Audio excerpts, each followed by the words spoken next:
Greetings. Welcome to another broadcast of I Have a Testimony. I'm your host, Brother Willie Muhammad.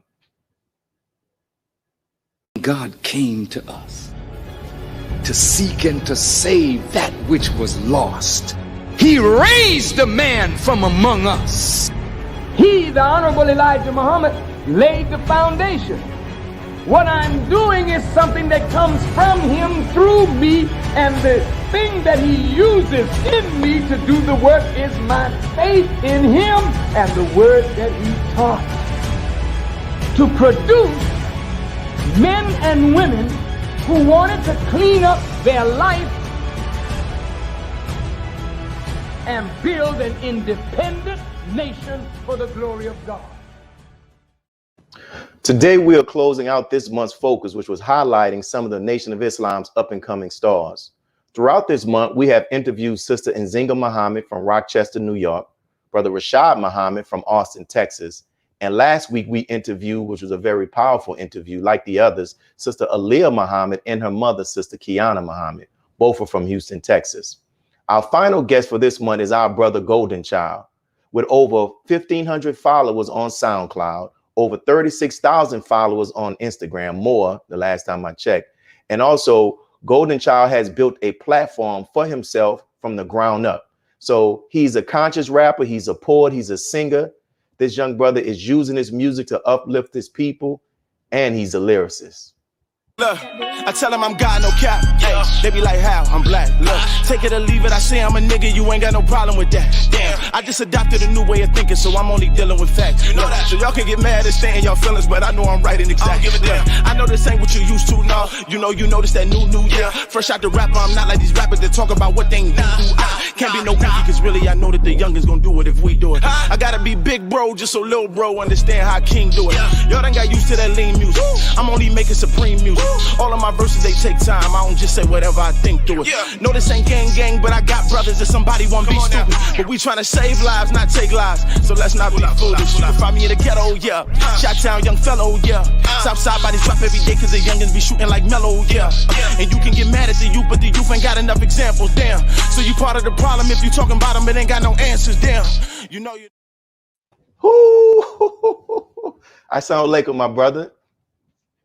Wow, alaikum salam. Thank you for joining us. Oh, you was listen. That wasn't even a full song. You was dropping bars in that little clip, Praise brother. Man, had me over here bobbing my head, man. So we thank you for the interview, man. It's a long time coming. Let's get right into it. You know, in another interview I read of you online, you spoke about how you completed a homework assignment where you had to recite English lesson C1 as well as student enrollment. And for those who are watching in the Nation of Islam, well, not in the Nation of Islam, that's just some material that we have to study and recite as part of our registration and becoming a full-fledged member in the nation. So back to our brother. So you said that after doing so at the age of 16, you decided to recite and then get registered. So my question to you is, what made you decide to become a member of the Nation of Islam at the age of 16 after doing so? So I was, most people don't know, I was born into the Nation of Islam. And some people think just because you're born, you're an active member. But at the age of 16, at the time, it was 16 that we were given permission to decide to join our nation and become a registered member, a registered FOI. So being in the Nation of Islam, you know, my whole life, growing up in the ranks, rolling with the soldiers, seeing the way the men move, seeing the way that the women move, you know, I was just heavily, you know, immersed in the lifestyle. You know, and I saw for myself what it was that this life and this way of life could do for a young black man. You know, we would go out into the community, see what it was that our people needed, right? See what it was that our people were in need of. And in most cases, you know, in doing our studies and reading the literature, I knew that if we were able to take what it was that we were taught and properly provide it to our people and speak in the proper language, that we had something that could revolutionize, you know, the entire world. So I just personally knew that I was already on the right side, but I wasn't official until I became a member, right? I wasn't really official until I could put that pen on and become an FOI and say, you know, nah, I'm not just, you know, a Muslim brother, but I'm a registered FOI, actively involved in the training, you know, that makes men out of boys. So at 16, it was a homework assignment we was given at MUI, right? So we had to recite English lesson number C1, and recite student enrollment. And those are some of the requirements to actually become a registered member in the Nation of Islam. So I knew that I had the permission, like I already knew it now, I can recite it. And now all I got to do is go and recite and write my letter to be able to say that I'm a FOI. I said, let's go, we're not going to waste no time. So that's really what made me decide, because I knew that I was already on the right side. I knew what the brotherhood was like. I knew that, that the fruit is the best, and all I got to do is recite to become a member of my nation. It really was a no-brainer for me, big brother. Good, man. And so at that, at that young age, I accepted Islam on the college campus right around age of 19, but you recited at the age of 16 and is still practicing up into your adulthood. So how did you manage your practice of being a member of the Nation of Islam with growing up during your teenage years? Man, brother, you asking the questions, brother. It was a challenge. It was a challenge. I won't lie to you, because you young, right? You young. And I made a really, really big life-changing decision at the age of 16. And sometimes, a lot of the times, the decisions that we make around that age, aren't the best decisions, right? But I was blessed. I didn't really know. I felt that I was making the right decision. And as time went on, as I got older, I came into the realization that, I didn't just believe that I made the right decision. I knew that I made the right decision, as I continued to live life. But how I manage it, if we just going to be 100% honest, we're not going to pretend, we're not going to fake, we're not going to cap, as some people say. It was a challenge, right? I was an FOI, but I'm a human being, right? I make mistakes, right? We're not perfect. We sin. We go through our ups and downs. So I went through the same, in a lot of ways, the same challenges a young teenager go through, but it was different though. I went through the challenges with men around me, right? And women around me, big brothers and big sisters, to where when I went off tweaking, or tripping, it was like, no, sir, we got to get you right. So it was just a blessing, because I became a member of the nation, the brotherhood, the sisterhood. I didn't make mistakes and go through trials and tribulations without direction. It was like, when I went through what it is that I went through, it was like, no, this is how you handle that. This is how you can handle that. No, don't do that again, right? And I didn't get beat up or condemned. I got dealt with when I was tripping, but that was the love that shaped me into the man, that I am today. So that's how that went, big brother. And I appreciate you sharing and being transparent about that, because, our journey is not a yellow brick road, man. But it's oftentimes the stuff that we learn, it helps to prepare us for the mission that we have ahead. So we opened the show with you spitting some bars, some very good ones, as I said. So can you share with us, how did you first become interested in becoming a rapper? A rapper. So, as some of you know and some of you may not know, my father is Hashim Hakeem, formerly known as Landmine, right? Currently known as Hashim Radim Hakeem, another name H2. He was the brother in the orange suit who was in the cipher with Jay-Z and DMX, backstage cipher, right? So DMX spit, may Allah be pleased with our brother. Jay-Z spoke, Hov spoke, spit. And then my father came through. Like, so as a young man, people tell me as I got older how monumental that moment was for the nation, seeing the FOI come through and do that. But when I was young, it was big for me as well, because that was my dad I was looking at. That was my dad. Until this day, I still look at the video and, I'm smiling ear to ear, the big goofy smile, because I'm like, man, that's my dad. He did that. So my father was an artist. Yep, that's that. That's it. My father was an artist, hip hop, always used music in a revolutionary way to uplift our people. So I saw that as my example. He took me to the studio one day. He gave me a verse to recite. I had to commit it to memory. I was too short to stand up to the mic. I was a baby boy. So he held me up and I was nervous. And he was like, say it, say what I told you, to spit. So I rapped it into the mic. And from there, that was my first introduction, I think I was 8 years old at that time. Time went on, and then I started taking it seriously later down the line. But it was really my father that inspired me to get into hip hop. Yep. Your father he visited the city of New Orleans once, and just being here, when people have certain gifts and talents, man, I always try to see how we can use it to reach our people. Right. And just in the conversation, I was like, man, let's have a hip hop cipher. Right. A hip hop cipher study group. And it came from an inspiration of him being in the city. And we've been doing it every year. Now we just did a few of them online with DJ Vaughn, but it was him being in he jumped in that cipher and he handled his business. So that was definitely a big plus too. You know, man, like I work in the school system, and from time to time I bring in people to come and speak to the students. And one of the things that I've noticed is that people who rap or do spoken word, when they start off their presentations rapping or doing the spoken word, man, the children are at complete attention. And I can imagine, like, you just jumped in that cipher with the video. I can imagine you've had those type of experiences as well. What is it about the spoken word, be it poetry or be it rhymes, that really just attracts the minds of our people? Man, from your perspective. I mean, it's a scientific perspective you can hit it from, but if we just want to make it, you know, really plain, music is important, man. Let's just be real. You know, a lot of times when you go into hip hop or you go into music, you go into a phase of art where you connect with people because what you're talking about in most cases are real life experiences, right? You know, you're talking about what you're going through. You're talking about what you're dealing with. You're talking about the past. You may be talking about the trenches, you know, that you got to experience every day. So I believe you get the attention because as opposed to, we're going over history today, guys. You know, we're going over this science experiment today, guys. Now you talking to them on a level that most of our people can relate to and connect with, right? You go from a lot of times, because a lot of our children are disadvantaged. I just quit my job working in the public school system. But a lot of our children are disadvantaged when it comes to parents, right? When it comes to proper parenting, when it comes to growing up in a proper environment, when it comes to making sure that that young man or woman gets what they need to, you know, succeed in life.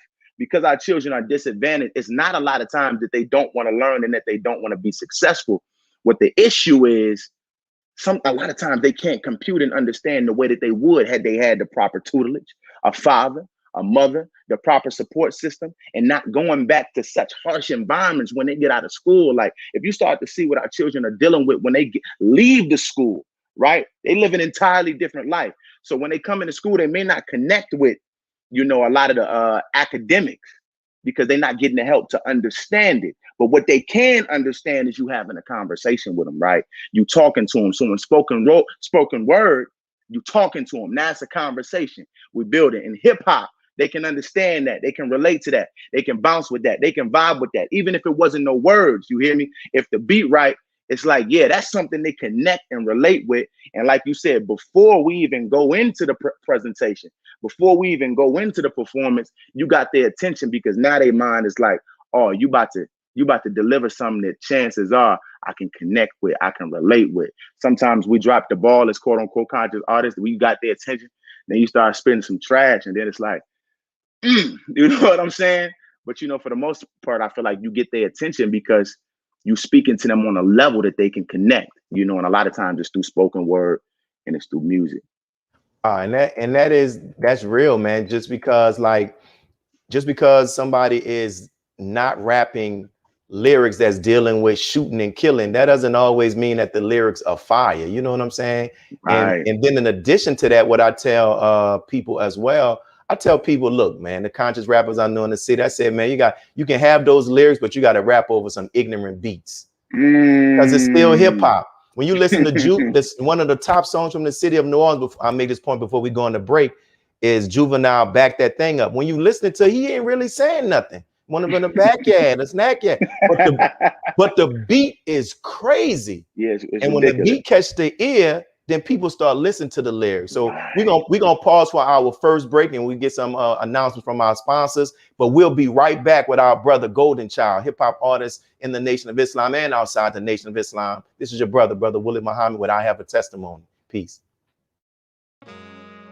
Be a part of the force that powers truth in journalism. Your support helps us to highlight solutions for a brighter tomorrow. Go to nnvnews.com/donate.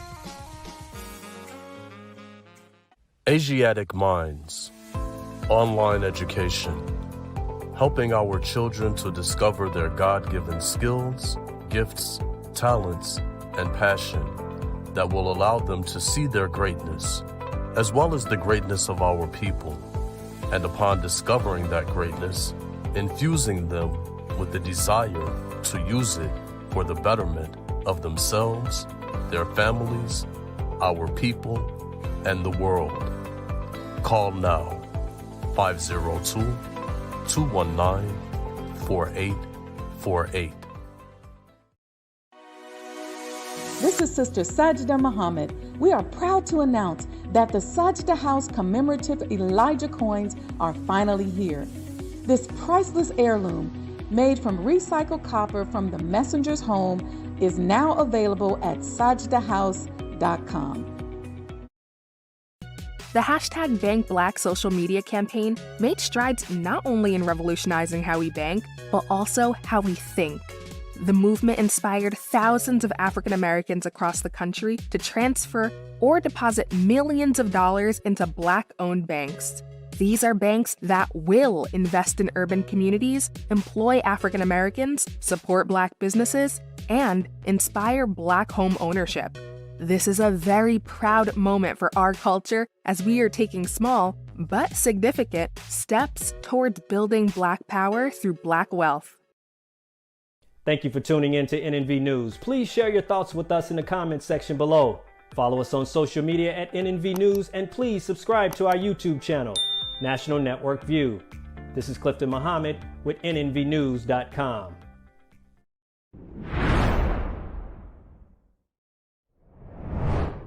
So we're back with our guest, hip hop artist Goalden Chyld. I want to show this clip of Geraldo Rivera speaking on the hip hop music, and then get our guest thoughts after showing the clip. For instance, hip hop. Hip hop has done more damage to Black and brown people than racism in the last 10 years.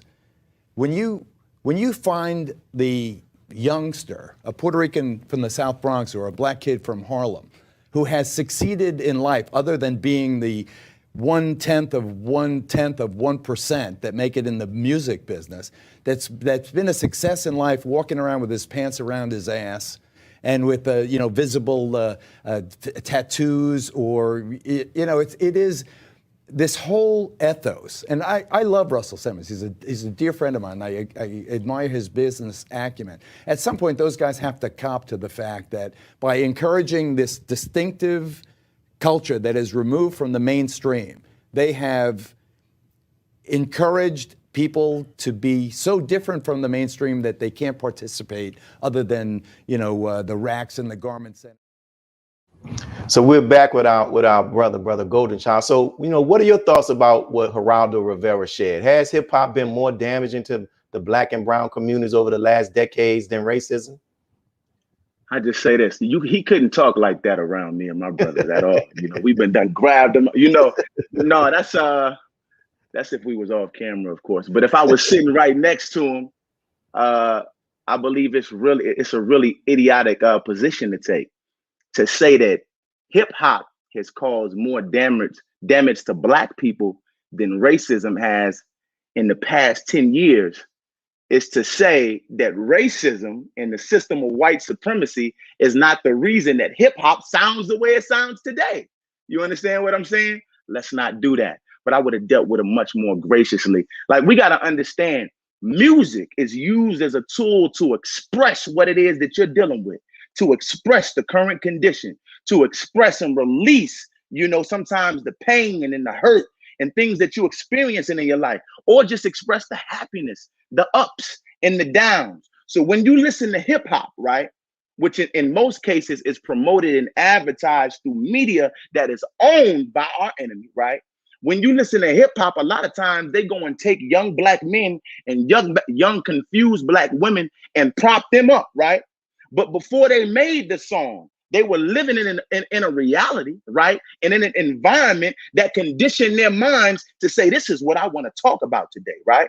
Them dealing with death, right? Them dealing with murder, them dealing with fathers being locked up, dead or in jail, right? Them dealing with mothers that are strung out, right? Alcoholics, you understand what I'm saying? Them not having the proper parenting, as I talked about before, to make sure that they go to school, get the information they need, come back, the parents sit down and teach them how to learn and adequately understand and comprehend what it is they're being taught in school. All of that is as a result of racism and the system of white supremacy. So when a young black man who's confused and a product of a system that our enemy has designed sits down and creates music telling you about what he's experiencing every day, you don't look at him, right? You don't look at the result of the problem that you've caused and blame the victim. You got to go back to the enemies, right? Who do the dirty work and hide their hand. Whether he knows it or not, right? He's contributing to the system of white supremacy by doing what they've done for years, blaming the victims, blaming those who are suffering as a result of the system created by those who do the dirty work and hide their hands. So that's what I would say to him. You want to talk about hip hop sounding, that's a problem, right? That's a branch problem. But if you want to go to the root, right, we're going to sit in front of some of these rich white executives, right, who sit down in front of young, confused black men and women and say, you know what? I like what you're talking about. You know, I like your following. I like your brand. Knowing good and damn well, excuse my language, that they talking about killing one another. They talking about murdering one another. They talking about rape. They talking about the degradation of black women in our community, degradation of our community, devaluing their own women. And you sit down as a rich white executive, knowing good and damn well you wouldn't have any of your own kind creating music like this and you put millions behind it, but you sit in front of ours and you say, you know what? We want to make you a millionaire. We want to make you a superstar. You hear what I'm saying? That's the problem. That's a main part of the problem that a lot of time we overlook. Some of us in our own community, quote unquote, conscious brothers, some of those from other communities that don't understand what's really going on in the trenches, you want to blame the young brother. You want to blame the young sister. But if you telling me you're going to put millions in my pocket for telling you about what I actually deal with every day, and you think I'm going to turn that down, knowing that the condition that I'm living in right now is hell on earth, you hear what I'm saying? You got to it's not to blame the young brothers and the young sisters at a certain point. First, we got to hold those accountable who have designed and orchestrated this system, deal with them, and then we can start working towards repairing our own, or do it simultaneously. Teach your own, but you definitely got to deal with the enemy, right? And some of these people, man, you know, when you figure out how wicked and crooked they are, I get passionate about this, brother, how wicked and crooked they are, there is no patience with them. There is no, oh, I understand. You want to deal with them in real life because it's their wickedness that contributes to the baby girl getting shot, right? It's their wickedness to fathers being removed from our communities and young men not having proper role models. It's their wickedness, you know, to single mothers having to raise children in single parented homes without the adequate means to properly raise a young black man and a young black. It's them. So all the pain you dealing with, right?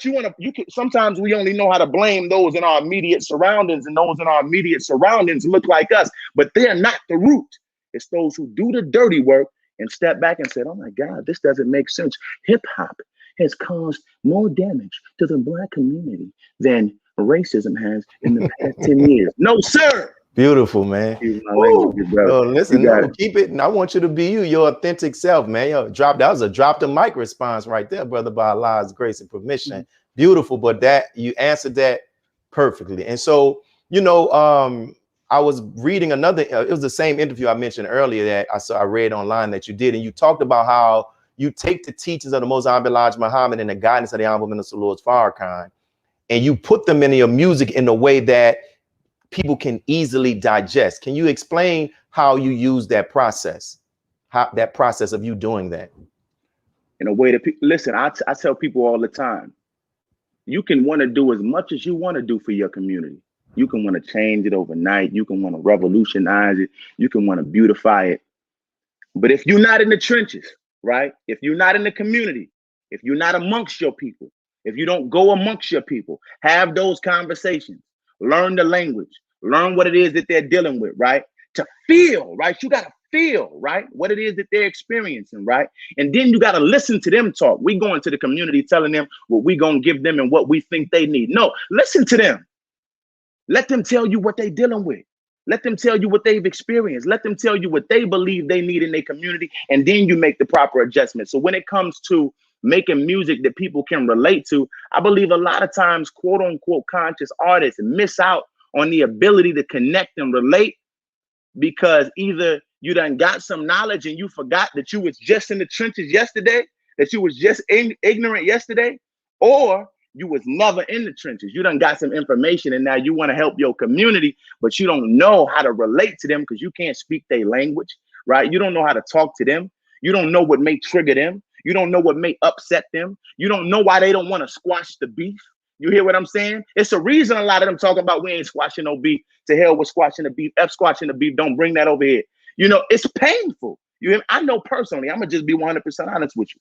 If somebody killed my brother, the first thing I'm not talking about is, come on, man, let's stop the violence and let's come together. That's not what's on my mind right now. You took my brother, man. You know, you don't know the relationship that man had with his brother. That's somebody, that's my brother, right? That's my sister, right? That's pain you talking about, right? But the reason a lot of times it becomes difficult for them to even consider stopping the violence is because they don't know who's the root of the violence, right? And that's what I'm working on right now. When you know, you think that he your op over here across the street, right? You think he the problem, right? You think, bro, you know, right up the block who claim a different set, a different gang. You think he's the primary problem because he the one that robs you. He the one that killed your brother. He the one that finessed you, took advantage of you. But you ever ask yourself why when you go to all the trenches all across America, all the trenches look the same? You ever ask yourself why all across America, these black men beefing with these black men over here, right? Because of this is the set that I claim and you rep something different. You ever ask yourself why, you know, we all living in food deserts? Why I gotta travel 10, 15 miles to go get some decent food? Why is it all identical all across America unless it was by design, right? And who's intelligent enough to put together systems and structure systems and economies and societies to ensure that you don't win? We've been made ignorant. We've been stripped of the knowledge of ourselves. So I feel like the root of that is getting them to understand who their real enemy is. Right. And then boom, from there, then they can assemble and say, yeah, okay, maybe we can squash this beef for a second. I'll get to that later. Let's go deal with the real enemy. Definitely. Let me get this last question in before we go into the break. Since you're talking about violence, like you live in Chicago, you know, and you're aware of the violence that is plaguing some of our neighborhoods there and around the country, because the violence is not just in Chicago as well. But speaking about Chicago, do you believe that hip hop music could be used to help reduce the violence in that city? If so, how? You got about 3 minutes if you can answer that.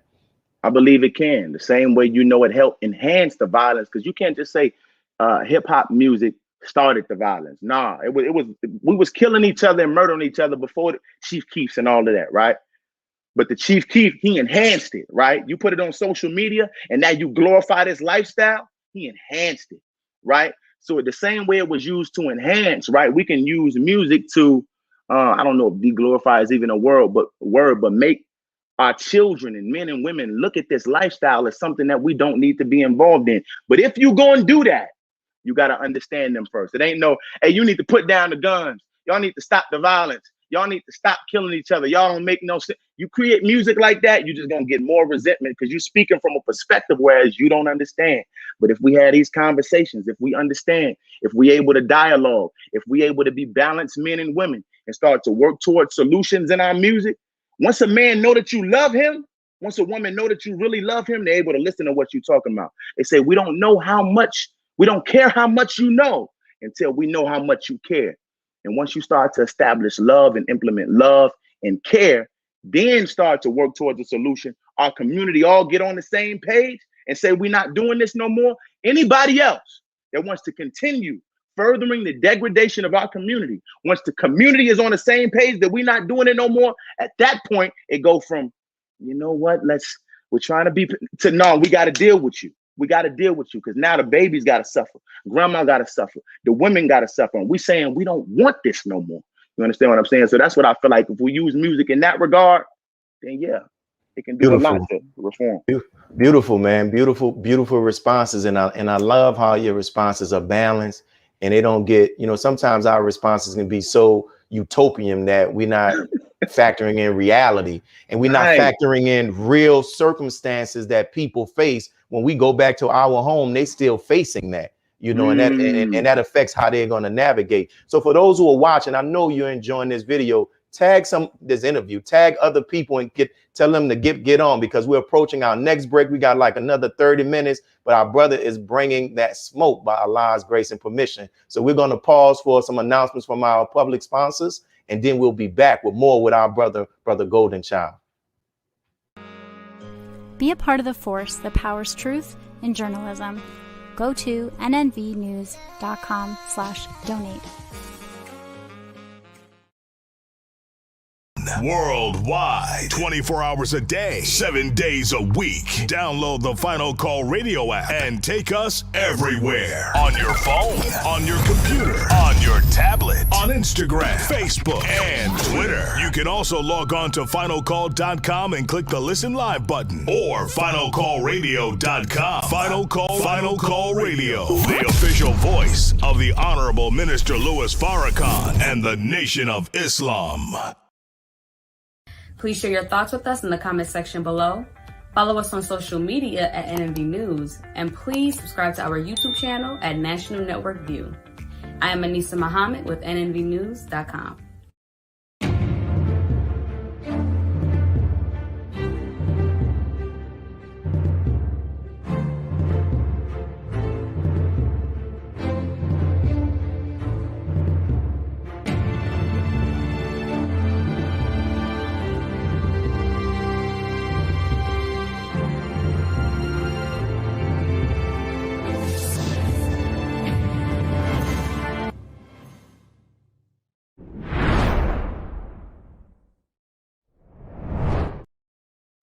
You know, the Honorable Minister Louis Farrakhan consistently works to redeem rather than condemn our people, as shown in this clip. And don't feel bad about nothing I'm saying that seems to point out a negative, because you are not that. Circumstances cause us to do lots of things.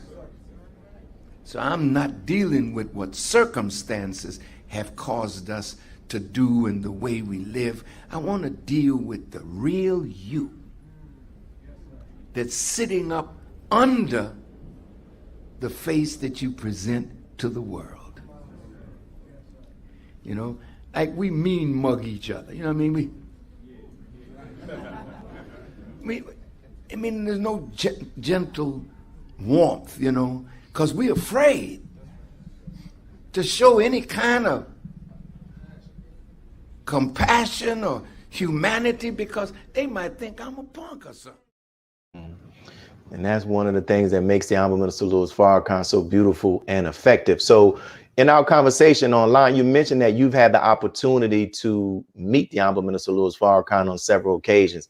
Can you share some of those encounters and the impact that it has had on you? I only met the Honorable Minister Louis Farrakhan a handful of times. I believe the first time that I met him, I was performing at, and it wasn't just me that met him. It was really a group of artists in the nation that met him.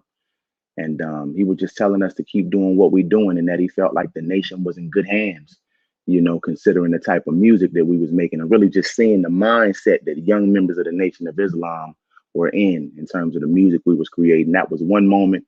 He says, you know, I know that the nation is in good hands. What else? What was the other time? There was another time I was on post doing security, and was another group of young brothers, and he told us to shoot beyond the stars, right? You know, for your, with the goals, your dreams, your aspirations, shoot beyond the stars. You know, go beyond the stars. You know, because sometimes we can think small. It was like, no, beyond the stars. And then there was one more engagement, actually at the farm. No. There was another engagement where it was me, my brother, a brother named Montana 300. That's an artist out of Chicago. And my brother had actually brought Montana 300 to meet the minister. And I don't recall, you know, the exchange, because he wasn't necessarily talking to me. He was talking to the brother. But it was along the lines of encouraging the artist. The minister understands the importance of the artist. And I feel like it's imperative that us as a nation and as a community, we understand how we need to get behind our artists. Those that know how to speak the language, the music can be the fuel, to start this cultural revolution and paint the visions in the proper image and ideal reality around what it is that we can do. And once the artists paint the vision, then the people move out like, yeah, he painted it so clear. Now I can see, right? Then there was one more time at the farm where and I hate to paraphrase, what he was saying was along the lines of, we don't treat anybody a particular type of way just based off the color of their skin, regardless of what race or ethnicity they are. We don't treat them anyway based off the color of their skin. It's the actions and the deeds, that allow us to come to a conclusion as to how we'll deal with them. And I just thought that was powerful and pivotal. I mean, when you hear the minister speak, some people may feel some type of way, but he's speaking about those wicked ones amongst us in any community that we in, and if they wicked, they need to smoke, so yes, those are the only times I recall, meeting Beautiful. the minister. But even those times that you share are filled with jewels, man, that we can actually learn from. And it's interesting, you mentioned one of the local rappers there in Chicago, Montana 300, which brings me to the next question, how, the Honorable Minister Louis Farrakhan, he has met with many of the popular drill rappers, quote unquote, in Chicago, right? And many of them have spoken about him in favorable terms. Despite the minister is almost approaching, he's over 80 some years old, and these young brothers, they love him. So from your perspective, what is it about the Honorable Minister Louis Farrakhan that, despite him being older, that these rappers who are part of the drill music, they still have so much respect for him and they listen to what he's saying? Because it's really not about the age. How much do you love your people? That's the real question. When you really love your people, you're patient, right? You don't judge, you don't condemn, you don't beat them up, as he said, for the decisions that they make in circumstances that they didn't ask to be born into. You get what I'm saying? So a lot of the artists, they come listen to the chief, because you may go somewhere else and they say, pull up your damn pants. It don't make no sense y'all living like this. But the chief see the God in you. He see the beauty in you. And that's what he pull on, right? So in any environment, when you don't feel like you being judged and condemned, but you being loved and you being coached through what it's going to take to become a better man, you able to sit down and you listen. Like, yeah, I feel like I feel like you care about me, right? I don't feel like you trying to make a clown out of me, manipulate me, take advantage of me, because I didn't have no control over being born into this reality, right? But when the chief come, now it's like he gives them an opportunity to make a decision to change, because I get it, brother. You know what I'm saying? Like, I get it. I understand. So I feel like he always going to have that respect.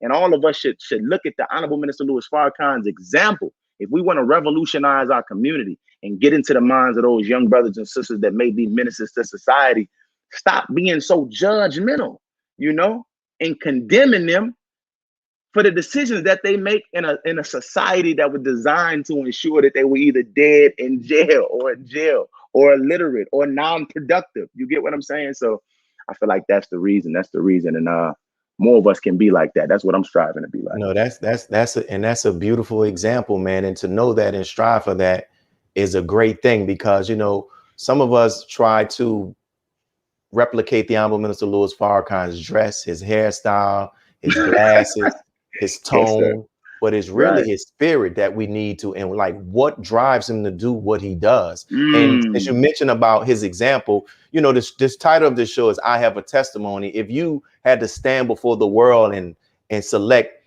at least one quality of the Honorable Minister Louis Farrakhan that you would testify to the world about, what would that quality of him that he possesses that you would choose to testify about before the world?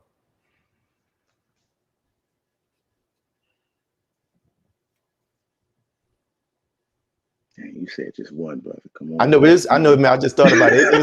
It's just what comes in your mind. I know that's hard. Which one comes to your mind? Patience. Okay, talk about that. Patience. That's heavy, man. That's heavy. Patience. Listen, because you gotta love and patience. You gotta have love and patience to teach and work the way that the Honorable Minister Louis Farrakhan has been working for years.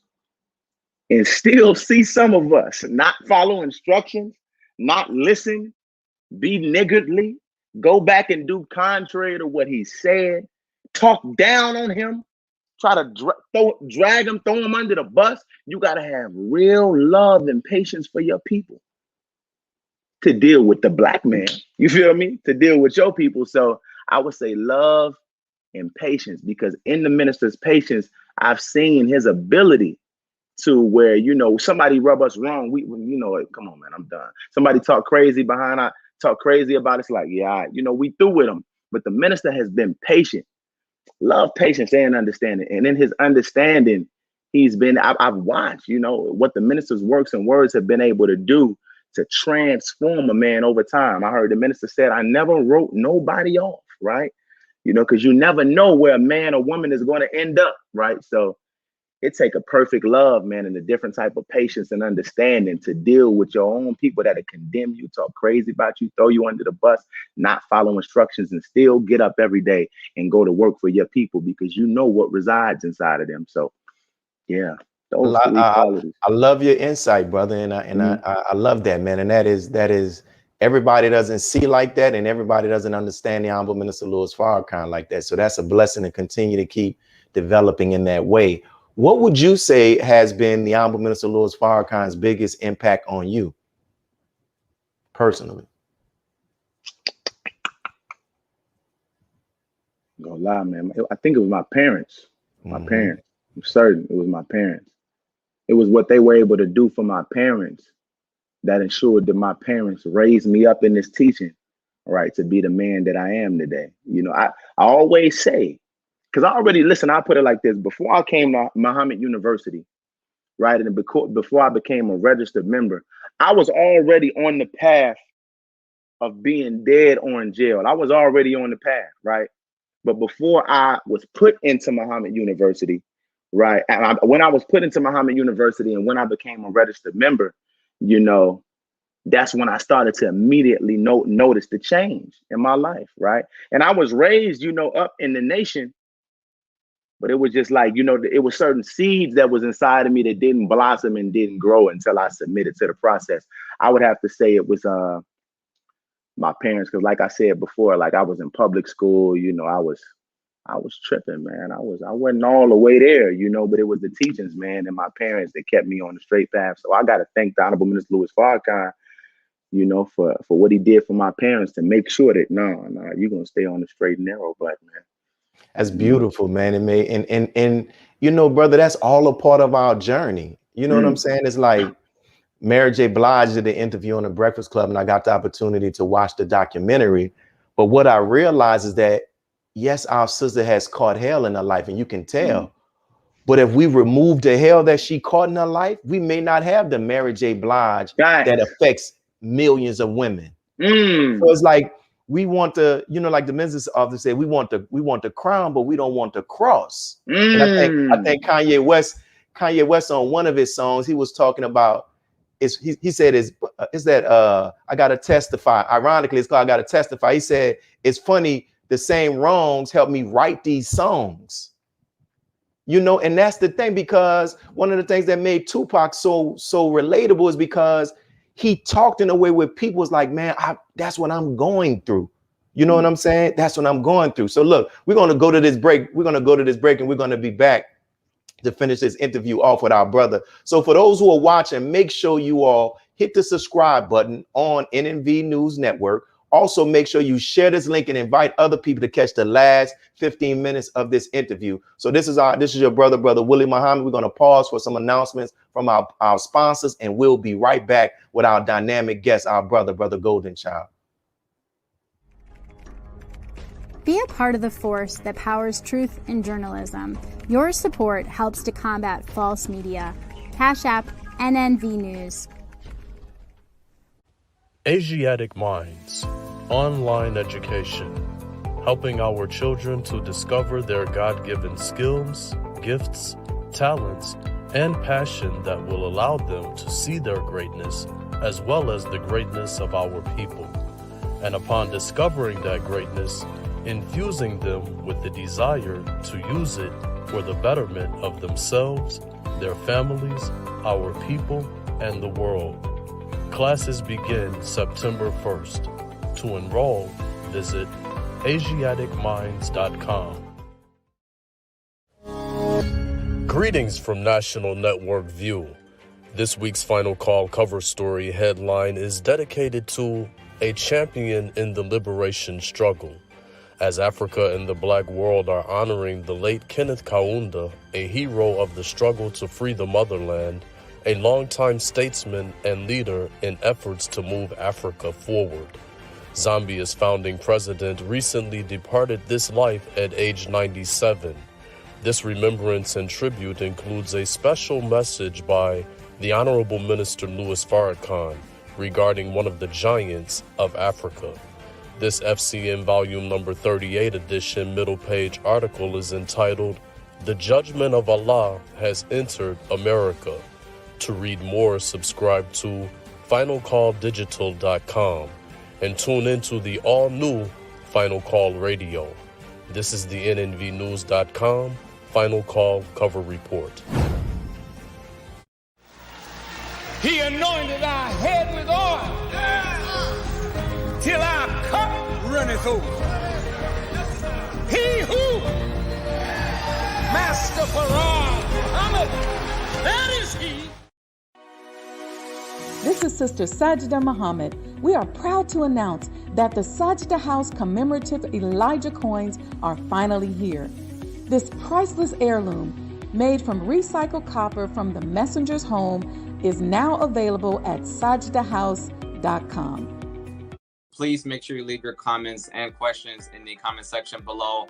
Follow us on Facebook, National Network View, and make sure to check us out on Twitter as well, National Network View. This is Sergio Gutierrez with National Network View, signing off.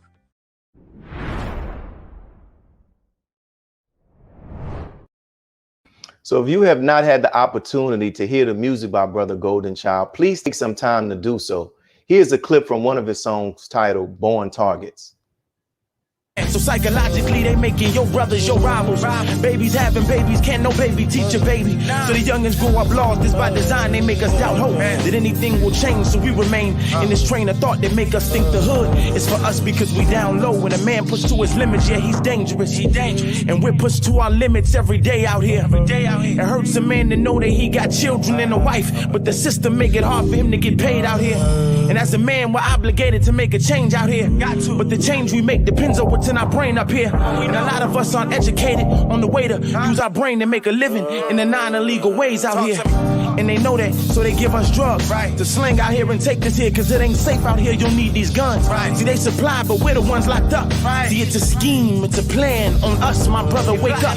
We're born targets, cause if you kill the man, the woman will follow. And losing your woman is losing your nation, so they hate to see it behind us. So they take away fathers, either put them in prison or kill them for nonsense. But we rarely fight back, cause we don't believe that we're born targets.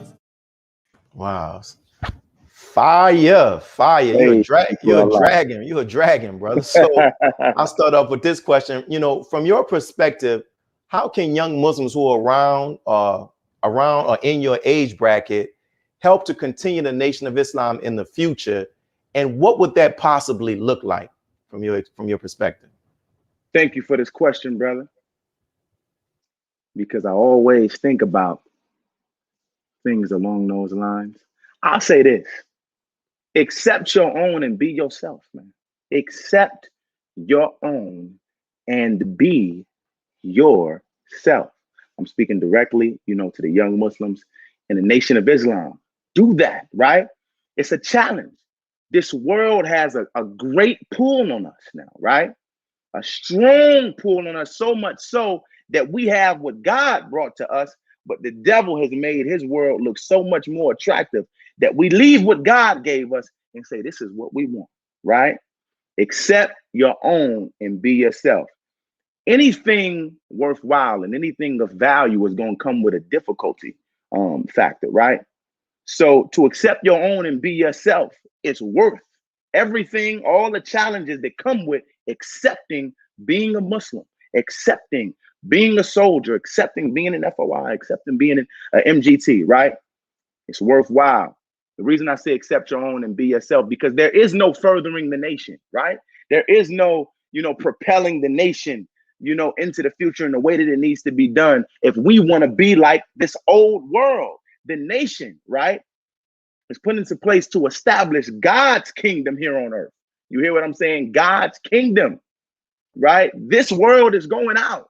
So you trying to hold on to this while God's kingdom is coming in, you're going to be left behind. There is no getting around that, brothers. So accept your own, sisters, accept your own and be yourself. And what that looks like when I say accept your own and be yourself, it's not easy, but you got to find a way to make your Islam attractive. Let's just be real. We taught to put a clean glass next to the dirty glass.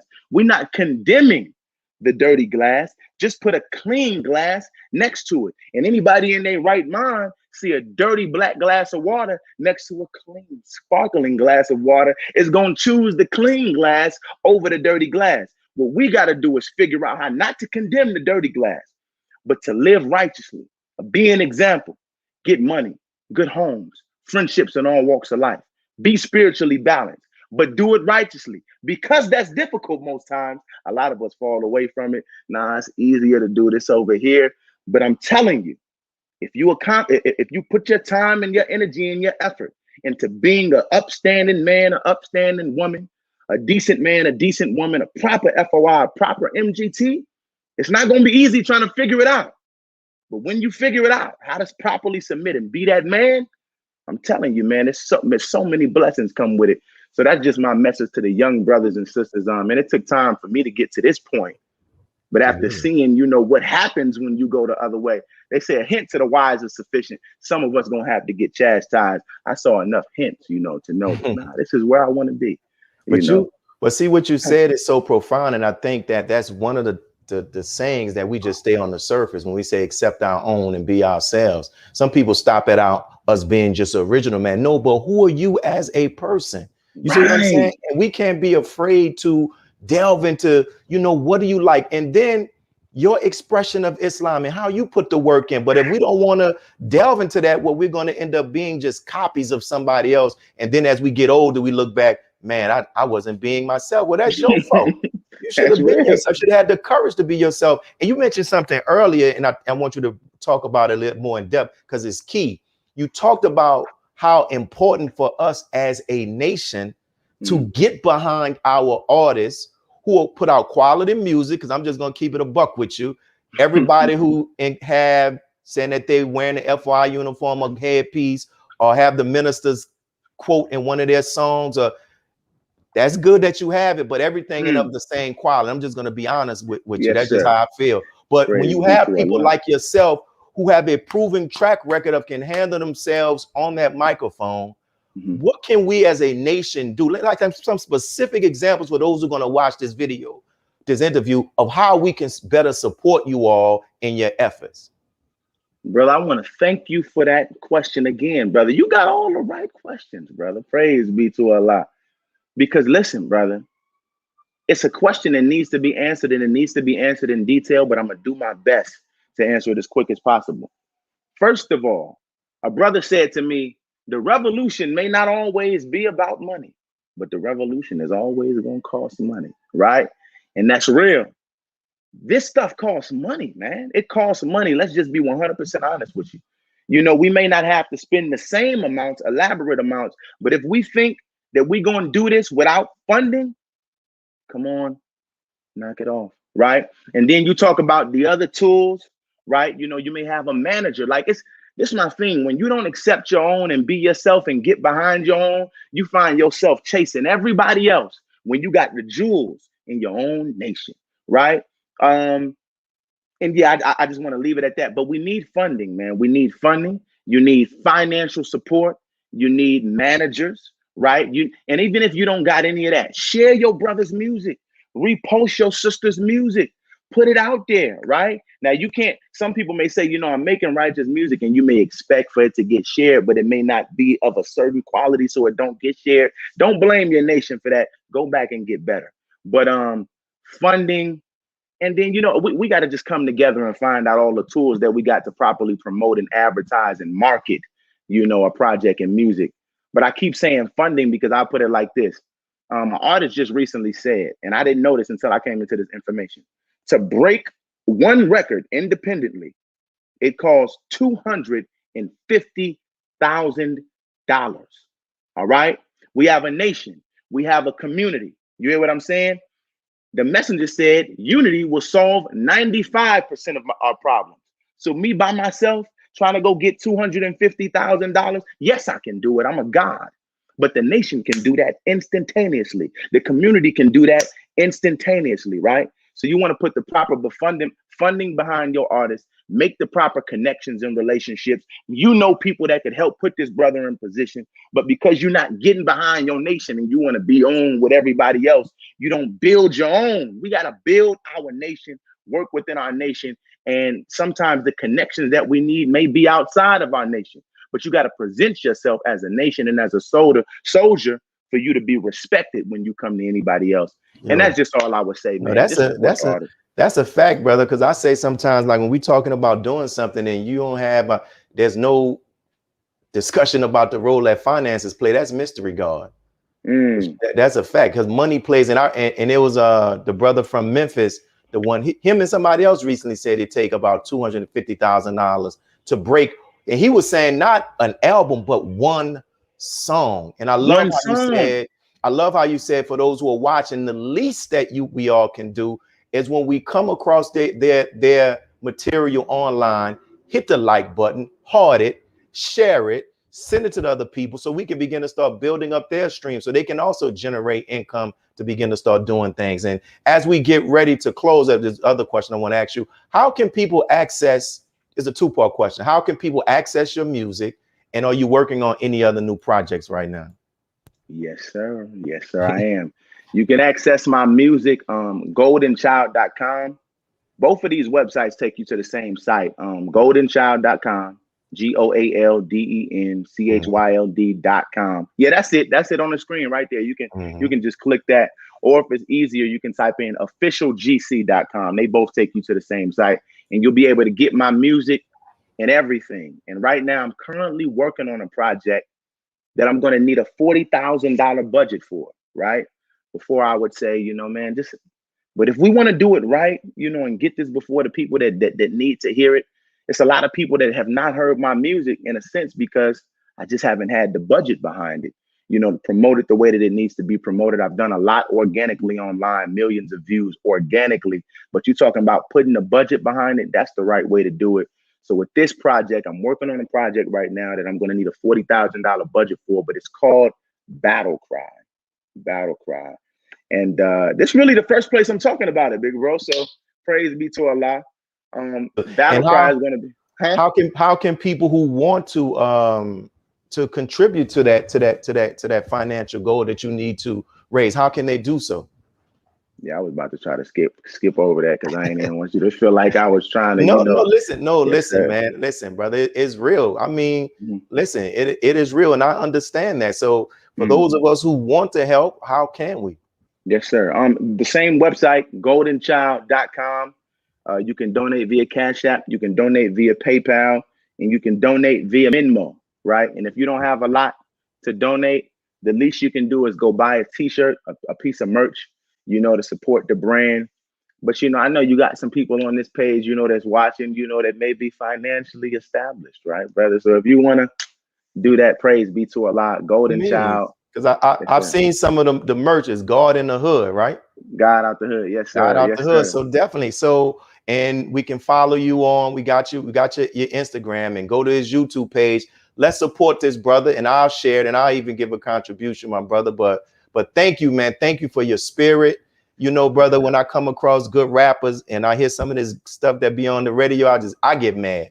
And I'm like, damn, man, how this dude spitting like this and ain't on the radio, and they got somebody talk about move it like a snake. No disrespect to them, but I'm just like, come on, bro. Like, shake it like a snake. Come on, how's this getting constant rotation? But I understand. But my closing words to you, man, don't give up. Keep grinding. Cream rises to the top. Stay on after the broadcast. We got one of our hosts, one of the women behind the board. When she show her head, she wants to talk. She's been touched. She has a Holy Spirit. So we're going to go to these closing announcements. But thank you, my brother. And thank everybody. Thank you, big brother. Yes, sir. Thank everybody who's who's on as well. So we want to thank you all. We're going to go to our closing announcements. As always, we're in the process of working to pay off the mortgage for our building so we can do greater works to striving here in the city of New Orleans, Louisiana. And then in addition to that, we're also having our prayer line. You know, if you need somebody to pray for you and your family during this time, send your name, submit your name, and we'll do so. And also, if you want to get any books and support your brother that here's the books on Master Farad Muhammad, how to study. If you're in education, relationships, you can go to www.mosque46.org. Thank you all, and make sure you subscribe to NNV News Network. This is your brother Willie Muhammad, signing off. Peace. God came to us to seek and to save that which was lost. He raised a man from among us. He, the Honorable Elijah Muhammad, laid the foundation. What I'm doing is something that comes from him through me, and the thing that he uses in me to do the work is my faith in him and the word that he taught. To produce men and women who wanted to clean up their life and build an independent nation for the glory of God. Be a part of the force that powers truth in journalism. Your support helps to combat false media. Cash App NNV News.